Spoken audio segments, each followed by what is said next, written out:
I had not been to the train museum in over 20 years, and when I went this time, I was pleasantly surprised how interesting it was. As we approached the museum, we stopped at the ticket booth. The prices were not bad, and for the seniors, we did get a slight discount.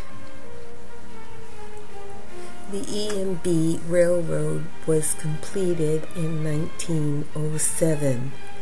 It was active for more than 2 decades, and it was picking up people, but it became known as a dairy route because it picked up many of the cans of fresh milk from the rural area. However, the ownership of autos, better roads, especially Route 20, and the Depression, the E&B closed in 1930.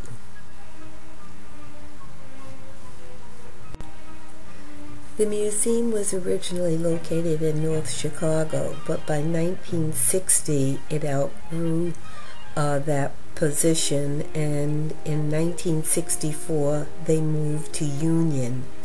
The museum has now expanded to about 120 acres with 10 miles of track and over 400 pieces of rolling stock, or other words, trains. Everything is done by volunteers.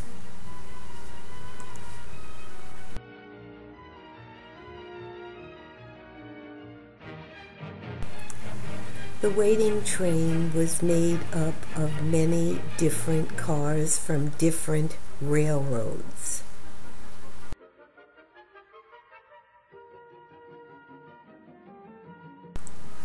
The Pullman car was a sleeping car. During the day, people sat in coach seats, but at night, berths were pulled down.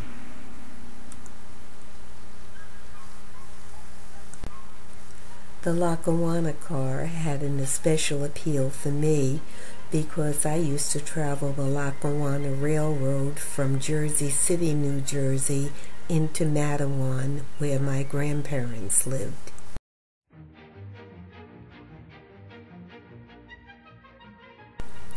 The seats were all recovered in plastic, but other than that, everything else is original.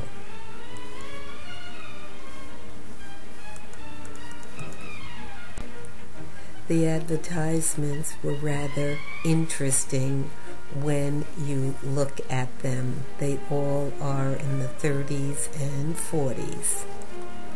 I remember raising the windows, and especially if there was a steam locomotive, you had to be careful if you were close to the front of the train because the soot would blow in and your clothes would get soiled. Notice the modern air conditioning. Some seats did have to be repaired. The parlor car at the end of the train was very, very comfortable. The seats were swivel and you could talk with your neighbor. I can just imagine all the celebrities that stood on that platform and waved as the train left the station.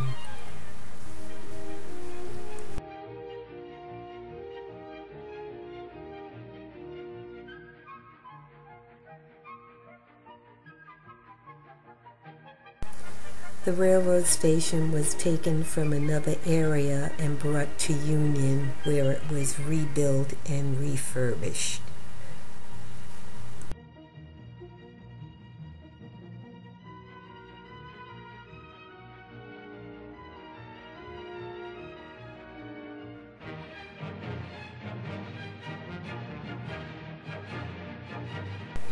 In one of the first trains that we went into, it was a train that was used on the Long Island Railroad, and I lived at the western end of Long Island, although it was called Brooklyn. Seems quite comfy cozy in that little compartment. Special people had special meals.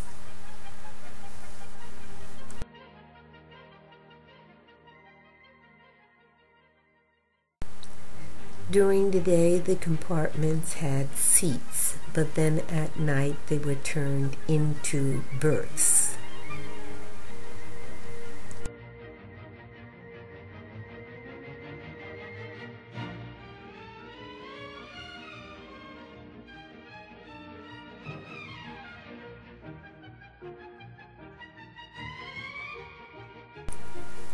The dining car was always exciting with its narrow aisles and tables set for everyone to eat.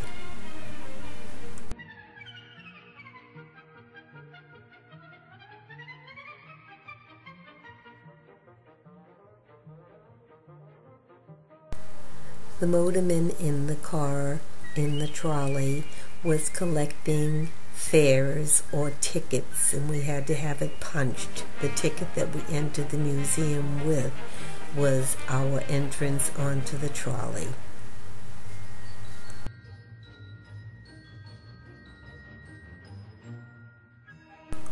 This trolley, although it came from Chicago, reminded me of the trolleys of my youth.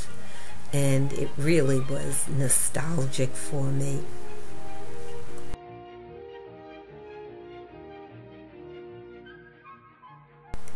Notice the advertisements. The bars on the window were not prison bars. They were there for the protection of the people so that you didn't put your arms out and be sideswiped by an auto or some other vehicle. The Burlington Express was taking a special trip with servicemen on it. Unfortunately, however, on the return trip it did stall, and the people that were on it had to walk a little bit of a distance back to the station. I had seen that car earlier and didn't know what it was for until later on when I took a video of it pushing the stalled locomotive. It was a very, very interesting day, and I really would love to go back. And I guess the biggest joy was riding on the trains and the trolleys, but seeing the old-fashioned trains and watching the volunteers refurbishing many of the trains that were there, everything was quite exciting.